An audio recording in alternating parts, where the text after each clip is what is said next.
Chapter 21. A Question Answered. The sky was darkening fast with what appeared to be an approaching thunder shower when Pollyanna hurried down the hill from John Pendleton's house. Halfway home she met Nancy with an umbrella. By that time, however, the clouds had shifted their position, and the shower was not so imminent. "Guess it's going round to the north," announced Nancy, eyeing the sky critically. "I thought 'twas all the time, but Miss Polly wanted me to come with this. She was worried about ye." "Was she?" murmured Pollyanna abstractedly, eyeing the clouds in her turn. Nancy sniffed a little. "You don't seem to notice what I said," she observed aggrievedly. "I said your aunt was worried about ye." "Oh," sighed Pollyanna, remembering suddenly the question she was so soon to ask her aunt. "I'm sorry. I didn't mean to scare her." "Well, I'm glad," retorted Nancy unexpectedly. I am." Pollyanna stared. "Glad that Aunt Polly was scared about me? Why, Nancy, that isn't the way to play the game, to be glad for things like that," she objected. "There wa'n't no game in it," retorted Nancy. "Never thought of it. You don't seem to sense what it means to have Miss Polly worried about ye, child." "Why, it means worried, and worried is horrid to feel," maintained Pollyanna. "What else can it mean?" Nancy tossed her head. "Well, I'll tell you what it means. It means she's at last getting down somewheres near human, like folks, and that she ain't just doing her duty by ye all the time." "Why, Nancy," demurred the scandalized Pollyanna, "Aunt Polly always does her duty. She's a very dutiful woman." Unconsciously, Pollyanna repeated John Pendleton's words of half an hour before. Nancy chuckled. "You're right, she is, and she always was, I guess. But she's something more now since you came." Pollyanna's face changed. Her brows drew into a troubled frown. "That's what I was going to ask you, Nancy," she sighed. "Do you think Aunt Polly likes to have me here? Would she mind if I wasn't here any more?" Nancy threw a quick look into the little girl's absorbed face. She had expected to be asked this question long before, and she had dreaded it. She had wondered how she should answer it, how she could answer it honestly without cruelly hurting the questioner. But now, in the face of the new suspicions that had become convictions by the afternoon's umbrella sending, Nancy only welcomed the question with open arms. She was sure that, with a clean conscience today, she could set the love-hungry little girl's heart at rest. "Likes to have ye here? Would she miss ye if you wa'n't here?" cried Nancy indignantly. "As if that wa'n't just what I was tellin' of ye. Didn't she send me post-haste with an umbrella 'cause she could see a little cloud in the sky? Didn't she make me tote your things all downstairs so you could have the pretty room you wanted? Why, Miss Pollyanna, when you remember how at first she hated to have—" With a choking cough, Nancy pulled herself up just in time. "And it ain't just things I can put my fingers on, neither," rushed on Nancy breathlessly. "It's little ways she has that shows how you've been softening her up and mellowing her down. The cat and the dog and the way she speaks to me. And, lots of things. Why, Miss Pollyanna, there ain't no tellin' how she'd miss ye if ye wa'n't here," finished Nancy, speaking with an enthusiastic certainty that was meant to hide the perilous admission she had almost made before. Even then she was not quite prepared for the sudden joy that illumined Pollyanna's face. "Oh, Nancy, I'm so glad. You don't know how glad I am that Aunt Polly wants me. As if I'd leave her now," thought Pollyanna as she climbed the stairs to her room a little later. "I always knew I wanted to live with Aunt Polly, but I reckon maybe I didn't know quite how much I wanted Aunt Polly to want to live with me." The task of telling John Pendleton of her decision would not be an easy one, Pollyanna knew, and she dreaded it. She was very fond of John Pendleton, and she was very sorry for him, because he seemed to be so sorry for himself. She was sorry, too, for the long, lonely life that had made him so unhappy, and she was grieved that it had been because of her mother that he had spent those dreary years. She pictured the great gray house as it would be after its master was well again, with its silent rooms, its littered floors, its disordered desk, and her heart ached for his loneliness. She wished that somewhere, someone might be found who... And it was at this point that she sprang to her feet with a little cry of joy at the thought that had come to her. As soon as she could, after that, she hurried up the hill to John Pendleton's house, and in due time she found herself in the great, dim library, with John Pendleton himself sitting near her, his long, thin hands lying idle on the arms of his chair, and his faithful little dog at his feet. "Well, Pollyanna, is it to be the glad game with me all the rest of my life?" asked the man gently. "Oh, yes," cried Pollyanna.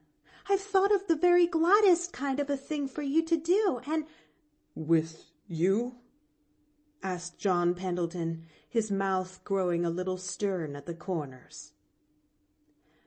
"No, but—" "Pollyanna, you aren't going to say no," interrupted a voice deep with emotion. I've got to, Mr. Pendleton. Truly I have. Aunt Polly—" "Did she refuse to let you come?"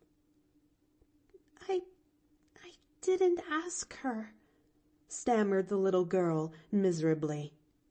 "Pollyanna." Pollyanna turned away her eyes. She could not meet the hurt, grieved gaze of her friend. "So you didn't even ask her?" "I couldn't, sir. Truly," faltered Pollyanna. "You see, I found out without asking. Aunt Polly wants me with her, and I want to stay too," she confessed bravely. "You don't know how good she's been to me, and I think, really, sometimes she's beginning to be glad about things. Lots of things. And you know she never used to be. You said it yourself. Oh, Mr. Pendleton, I couldn't leave Aunt Polly now." There was a long pause. Only the snapping of the wood fire in the grate broke the silence. At last, however, the man spoke. "No, Pollyanna, I see. You couldn't leave her. Now," he said. "I won't ask you again." The last word was so low It was almost inaudible, but Pollyanna heard. "Oh, but you don't know about the rest of it," she reminded him eagerly. "There's the very gladdest thing you can do. Truly there is." Not for me, Pollyanna. "Yes, sir, for you. You said it. You said only a woman's hand and heart or a child's presence could make a home. And I can get it for you. A child's presence. Not me, you know, but another one." As if I would have any but you, resented an indignant voice. "But you will, when you know. You're so kind and good. Why, think of the prisms and the gold pieces and all that money you save for the heathen and—" Pollyanna, interrupted the man savagely. Once for all, let us end that nonsense. I've tried to tell you half a dozen times before. There is no money for the heathen. I never sent a penny to them in my life. There. He lifted his chin and braced himself to meet what he expected, the grieved disappointment of Pollyanna's eyes. To his amazement, however, there was neither grief nor disappointment in Pollyanna's eyes. There was only surprised joy. Oh, she cried, clapping her hands. "I'm so glad. That is," she corrected, coloring distressfully. "I don't mean that I'm not sorry for the heathen. Only just now I can't help being glad that you don't want the little India boys, because all the rest have wanted them. And I'm so glad you'd rather have Jimmy Bean. Now I know you'll take him." Take who? "Jimmy Bean. He's the child's presence, you know, and he'll be so glad to be it. I had to tell him last week that even my Ladies' Aid out west wouldn't take him, and he was so disappointed. But now, when he hears of this, he'll be so glad." Will he? Well, I won't, ejaculated the man decisively. Pollyanna, this is sheer nonsense. "You don't mean you won't take him?" I certainly do mean just that. "But he'd be a lovely child's presence," faltered Pollyanna. She was almost crying now. "And you couldn't be lonesome with Jimmy round." I don't doubt it, rejoined the man. But I think I prefer the lonesomeness. It was then that Pollyanna, for the first time in weeks, suddenly remembered something Nancy had once told her. She raised her chin aggrievedly. "Maybe you think a nice live little boy wouldn't be better than that old dead skeleton you keep somewhere, but I think it would." Skeleton? "Yes. Nancy said you had one in your closet, somewhere." Why, what? Suddenly the man threw back his head and laughed. He laughed very heartily indeed, so heartily that Pollyanna began to cry from pure nervousness. When he saw that, John Pendleton sat erect very promptly. His face grew grave at once. Pollyanna, I suspect you are right. More right than you know, he said gently. In fact, I know that a nice, live little boy would be far better than my skeleton in the closet. Only we aren't always willing to make the exchange. We are apt to still cling to our skeletons, Pollyanna. However, suppose you tell me a little more about this nice little boy. And Pollyanna told him. Perhaps the laugh cleared the air, or perhaps the pathos of Jimmy Bean's story, as told by Pollyanna's eager little lips, touched a heart already strangely softened. At all events, when Pollyanna went home that night, she carried with her an invitation for Jimmy Bean himself to call at the great house with Pollyanna the next Saturday afternoon. "And I'm so glad, and I'm sure you'll like him," sighed Pollyanna as she said goodbye. "I do so want Jimmy Bean to have a home, and folks that care, you know." End of Chapter 21.